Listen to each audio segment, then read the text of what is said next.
You're listening to Convenience Matters, brought to you by NACS.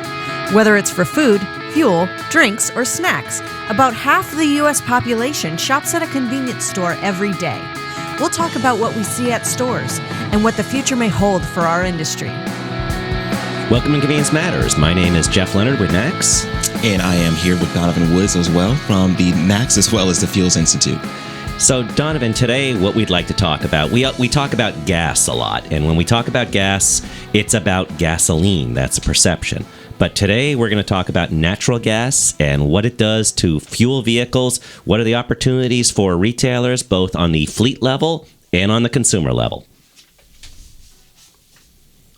So today we're joined by two people from NGV America, Natural Gas Vehicles America. We have Dan Gage, who is the president, and also Jeff Clark, who is general counsel and director for regulatory affairs. Welcome, gentlemen. Thank you for having us. Thanks. Nice to be with you both.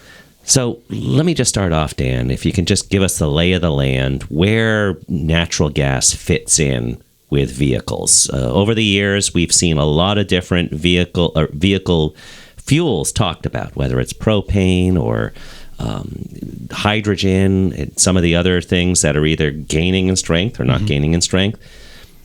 Talk about what is natural gas in terms of a vehicle fuel, and does that involve liquefied natural gas? Sure. Well, obviously natural gas for transportation can be LNG or CNG, compressed natural gas.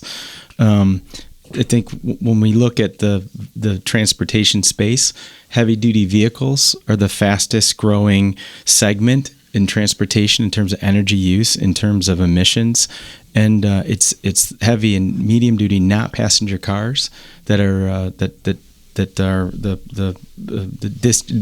add to that just-in-time delivery aspect, goods movement. So it's a growing segment. And when we think about how do we fuel, how do we find cleaner alternatives, natural gas fits that model.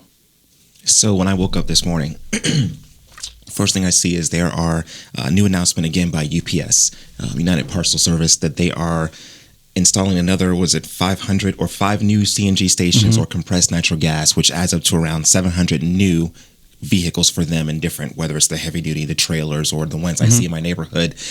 And that amazes me because I guess I didn't think of this before, but CNG plays a role in just being a consumer. That's how most of my products from Amazon get to me, would be by my local UPS, and they are all, from what I can see, run by natural gas in this area. Is that correct? Well, an awful lot of medium-duty delivery type trucks that run on CNG. Likely the refuse truck that picked up your trash this morning was on CNG. If you have kids and they went to school this morning, they could have been on a CNG school bus. Your mail was probably delivered, maybe not by a CNG delivery truck, but those long haul mail carriers that take it from point A or one state to the next, likely were CNG. So you see it in short and long haul refuse. The transit bus you may have taken to work, that likely runs on CNG. So a lot of applications, more and more on the medium and heavy duty side, but lots of applications. And there certainly are light duty uses as well.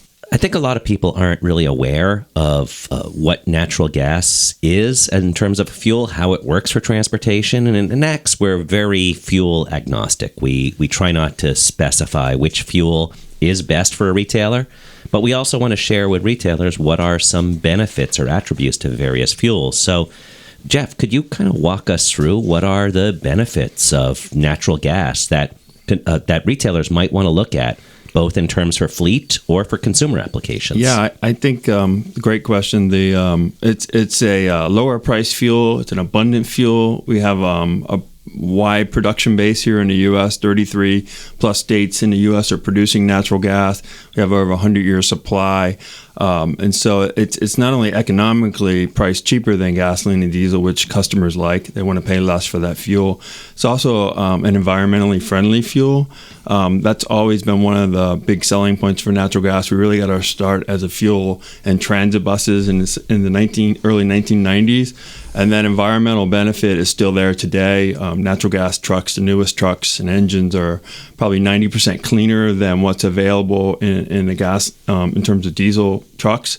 And so you see a lot of communities that want to move to that. We were talking about refuse trucks and transit buses, and other communities want to have those cleaner vehicles operating in their communities. And so that's really the big selling point, I think. It's the economics and the environmental benefits. And also related to that, I would imagine that if you're a business and I've seen some of these transit buses and they say powered by natural gas, or if it's a fleet operation, whatever it is, you tell that message. And if you're in a community and the community understands that these are lower emission vehicles, you mentally get credit for that with consumers. Is that something that you see, Dan? Absolutely, and we're seeing more and more fleets that are trying to meet maybe some really large sustainability goals, that are finding that they can do that through their transportation networks, right, through their fleet, through their trucks. I think when you think of natural gas, you think the everyday person, why should I care? Well, you should care about natural gas and increase use of natural gas because it is clean burning. It's in essence zero emissions equivalent. And when we look at air quality across the country, 134 million Americans live in communities where air is dangerous to breathe. They tend to be in urban settings, but that's 4 out of every 10 Americans woke up this morning in a neighborhood where the air could be too dirty to breathe, could cause a host of other problems, and asthma, heart disease, high blood pressure, on and on and on. We at NGV America believe that every American kid should wake up in a neighborhood that's got clean air by 2025. And we can get there if we transition some of these fleets, these larger heavy-duty fleets, over to cleaner burning fuel sources like natural gas. These emissions, I talked a little bit about the health causes, but so what's part of that? Part of it is NOx, right? NOx causes smog. You talk about particulate matters. And that's nitrogen oxide. Exactly. And so, breathing in those type of particle pollution has an impact on school kids, on adults. And so if we transition some of these fleets, if we're using these heavy duty trucks that are coming through our neighborhoods to pick up our trash, to take our kids to school, to deliver the Amazon Prime package, as you mentioned, Donovan, if we're using clean burning fuels, it has a major impact on air quality and on public health. So you mentioned the benefits of natural gas, and I mentioned UPS earlier in the discussion. Are there other companies that have seen a benefit that are making that transition? I know UPS goes pretty much into every fuel possible, whether it's hybrid or electric or diesel. Are there other companies that you've seen that made that transition, and have there been any benefits for them that you know about? I think there are countless companies, major brands that you probably use every day. PepsiCo, Frito-Lay are members of NGV America. Waste Management has the largest compressed natural gas fleet in the United States. Thousands, how many trucks? 6,000. 6,000 trucks now. They have over 100 plus stations of their own, and they continue to invest in that. And I think the other part that's really interesting, and hopefully we'll talk a little bit about, is renewable natural gas and what that means. And Waste Management is another industry leader on sort of advancing the use of renewable natural gas. It's basically they are fueling their trucks with the trash that they pick up. They take that refuse to a landfill. They capture those methane emissions, scrub it, clean it, put it into the system, and fuel the very trucks that then go back out and get more household waste. So is that from when you drive past one of those hills? And it has all those pipes sticking out, and is that the capture gas, or is that something different? Yes, and renewable natural gas, it's from landfills. It can be from agriculture waste or food waste. We're even seeing it from wastewaters, and municipalities are doing this. So this was methane that would go in and contribute to climate change, right? That's being captured and then used to fuel. And so that's really the unique opportunity, I think, with natural gas. When we think of fleets, we think of refuse or transit or schools or even municipal fleets, work trucks and vans and passenger vehicles, even passenger vehicles. So RNG provides a whole new opportunity for natural gas and for our industry. And in a lot of applications, and it all depends on how it's captured and what its base is, it can be a carbon neutral or even a carbon negative product. So everybody has a landfill. I mean, every area of the country has a landfill. But in thinking about natural gas, are there areas of the country where it's easier?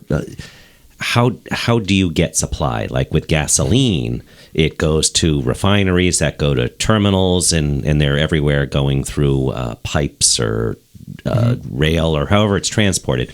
With natural gas, are there any focus areas or any limitations based on how it is transported?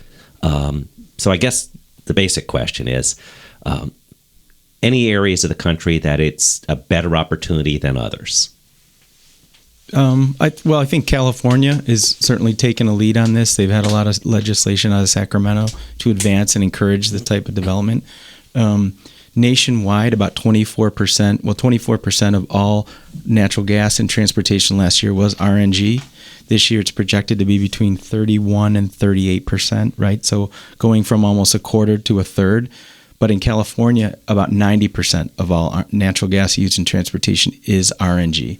And that's because there's low carbon fuel standard credits and obviously the RIN. So it can be a very lucrative or profitable operation for those folks who are capturing natural gas and using it for transportation. Yeah, I think we're seeing a growing interest everywhere. I mean, one of the things I do on a daily basis is follow state legislation, and all the states really want to get into this. As you said, all states have landfills, all states have municipal water treatment facilities, and then, of course, we have a huge agricultural industry in this country. So whether it's cattle, or hog farms or other, those are great opportunities. Now the challenge in some of the farm base or agricultural base is do we have access to a pipeline? Because the general practice is to create a gas out of it and put it into a pipeline system, and then you can transport it across the country or to local markets. So there's a lot of opportunity there. The gas has to be cleaned up, but there's a number of companies that are involved in that space, and that's happening now. And more states are either requiring or adopting procedures to allow that gas to enter the pipeline system. Yeah, and use an example in Trenton, in New Jersey, they passed legislation this past year to require refuse haulers to separate food waste. Well, so that it doesn't just go into a landfill, take up landfill space. But here's an added benefit for that legislation, right? If they not just separate it, but then put it into a digester and capture that methane, put it back into the system. Now you've got a renewable energy product. Interesting. Now, Dan, I know at the Fuels Institute, I've worked with Jeff for a while. I've been with the Institute for 4 years. And you're new to NGV America. Correct. What's your background? How did you get introduced to this? You sound very knowledgeable about the product itself. I'm just curious to see. Well, first of all, welcome to NGV America. And please tell us more about you. Well, I'm fortunate. We have a great staff. So for the last 6-7 months, they have educated me quickly. I'm not new to transportation, new to energy. Okay. I spent 6-7 years or so working in DC for the Alliance of Automobile Manufacturers. So we represent all the light duty guys. Yes. So before that, I've worked. I went from kids' health to cars. I worked for the American Academy of Pediatrics. Before that, I did a little lobbying. Before that, worked on the Hill for 10 years.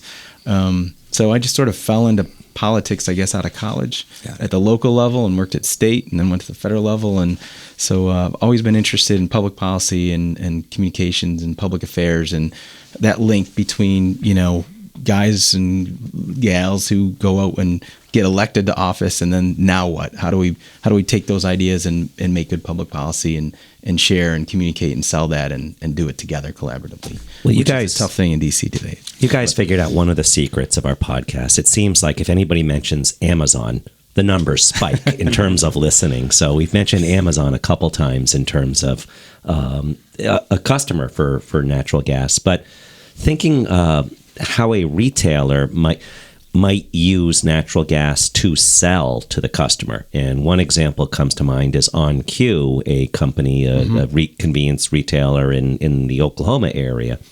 And it's really not designed to sell to a customer, as far as I understand, that may have a natural gas vehicle, but it's really for the fleets. And when the fleets come in, and they're filling up in the morning, they're also getting coffee. They're also getting a breakfast sandwich. They might be getting lunch.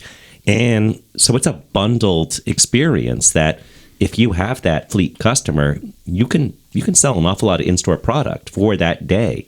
Right. I mean, I work in DC, but I live in suburban Maryland, and my trip in, when I stop on the way to work, 7-Eleven or another convenience store, Royal Farms, it's not just me and all the commuters, but it's all the landscapers and household service folks, all those fleets, and those guys are all in, not just fueling up their vehicles, but fueling up everything else for the rest of the day. So there's huge opportunity there. And I think for us in natural gas, there's a little bit of misperception that maybe it's not readily available in terms of stations. I think you'd be very surprised at the number of stations that there are. They may not all be in a convenience store type setting or on that busy route. They may be in an office park, but have they have a behind the fence operation for, say, a UPS, but then a front of the fence operation that they sell to other local fleets or customers, even personal vehicle customers. But we're seeing more and more, like you said, Jeff, more and more convenience stores and other outlets that are adding CNG into their mix of products that they offer at the pump. And Jeff, it's really seeing the fueling experience. It's the same as the other gasoline, that you have a nozzle, you plug it in. It's about the same experience in terms of time-wise, and it's the same kind of dispenser. So there really isn't much difference when a retailer would look at how they could they could sell natural gas any different than how they could sell gasoline. No, that's exactly right. And the pumps that you pull up to, whether they're made by Gilbarco or any of the other all the major manufacturers offer these pumps. And so they've gone to great effort to make sure the pumps look the same. It's the same experience for the customer in terms of using their credit card, being able to use their credit card. And so all the alternative fuels want that, and I think we've achieved that in natural gas, having experience it's very similar. And certainly time is important. We know with some alternative fuels, there's some real issues around being able to fuel up on the road, and that's a drawback to other fuels. That's not a drawback to natural gas. You can go in there and you can fuel up just as fast. Importantly for truckers, time is of essence for them, and you want to be able to fuel up very quickly and get on your way because you're being paid. And so we have that same experience. So it's important.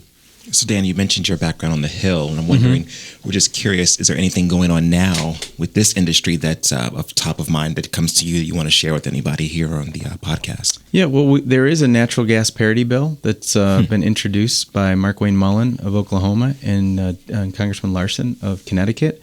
It's got a lot of great attributes and a lot of great aspects of that we think are important. I think for a long time, the challenge that natural gas has had is that other maybe alternative fuels have had a little bit more. They've been the shiny penny, correct, so to speak. Correct. And so they've gotten a lot of attention and incentives.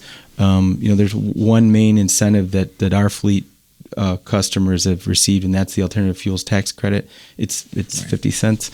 That was just passed retroactively for 2017.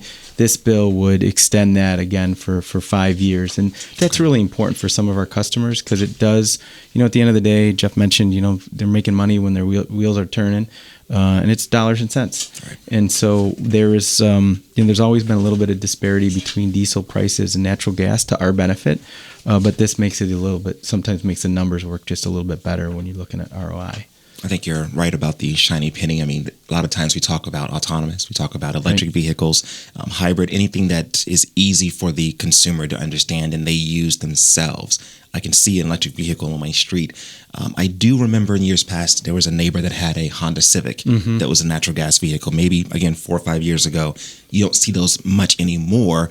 But again, there's still a consumer benefit with the fleets because literally everything we get is coming to us. We want it the next day. Right. So if we want that, it's, as you mentioned earlier, it's good to have a delivery truck that isn't killing us at the same time, I guess. So is there anything else you'd want to talk about in terms of why a consumer would focus more on natural gas or what the benefits are? Yeah, and I think I'll start and turn it over to Jeff because he's got a lot of great ideas on this too. But years ago, you used to be able to buy a vehicle right off the assembly line, basically a light duty, a passenger vehicle or a pickup truck that ran on natural gas. Right.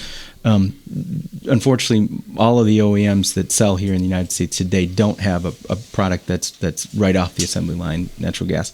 But it is a gaseous prep, and they do have partners that can retrofit that vehicle very easily. So it's a very seamless experience. It's a seamless experience more so for fleets or folks who are buying 10 or 15, 20 vans or trucks at a time, as opposed to a single consumer just buying a single car. And, we all know sort of the trend right now with light duty has been electric. Correct.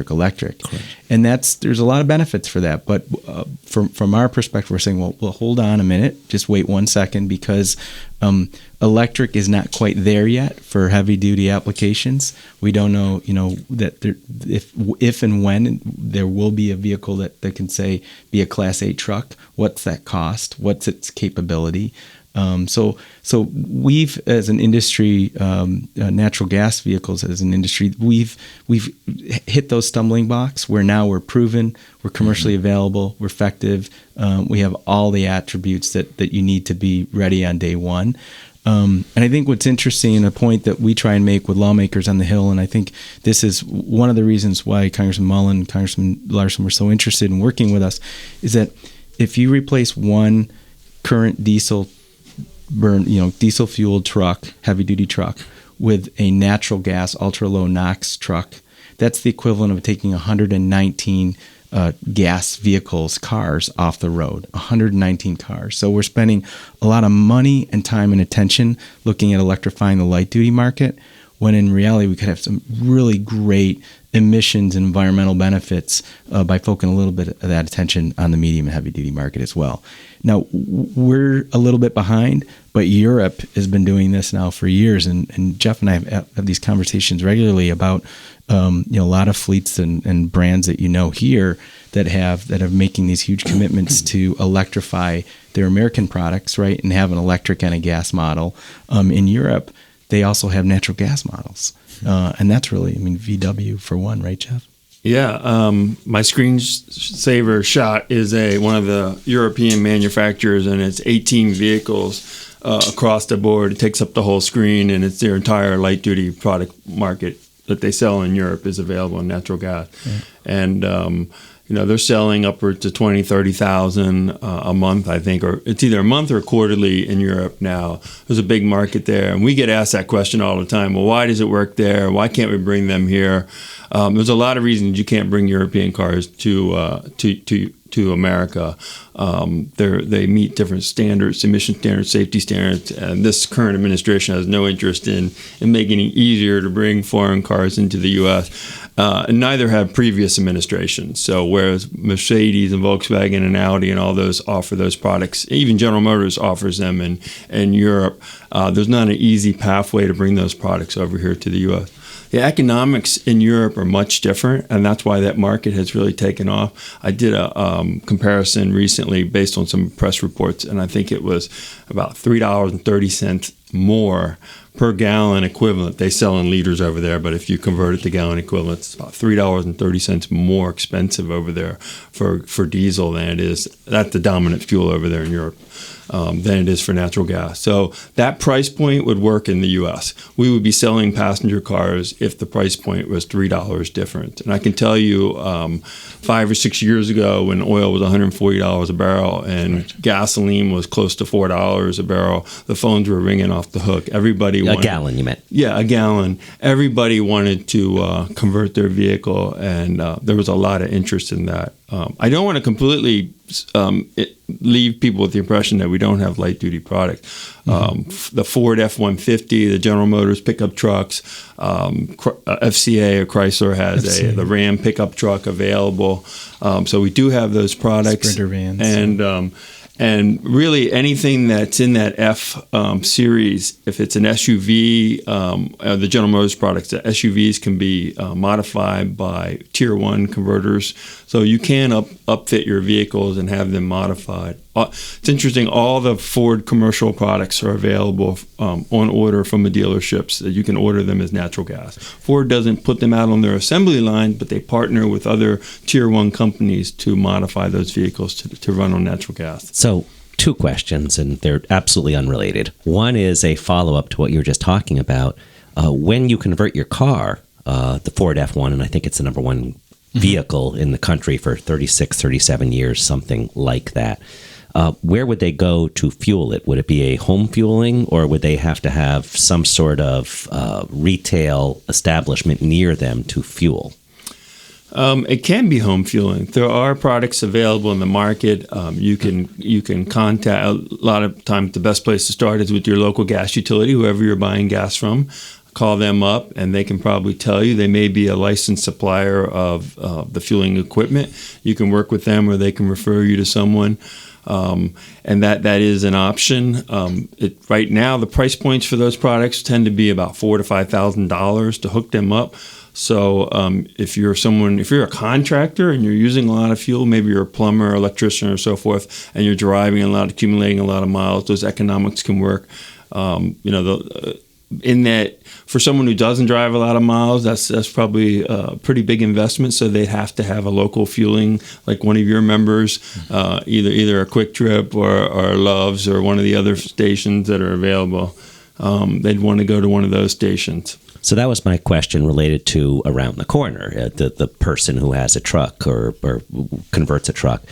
But you guys also mentioned international, and it got me thinking, and Donovan, correct me if I'm wrong, but a lot of these countries that whether it's the UK or India, and I believe the Netherlands, some of these countries are talking about they will not be producing petroleum-based vehicles by X date.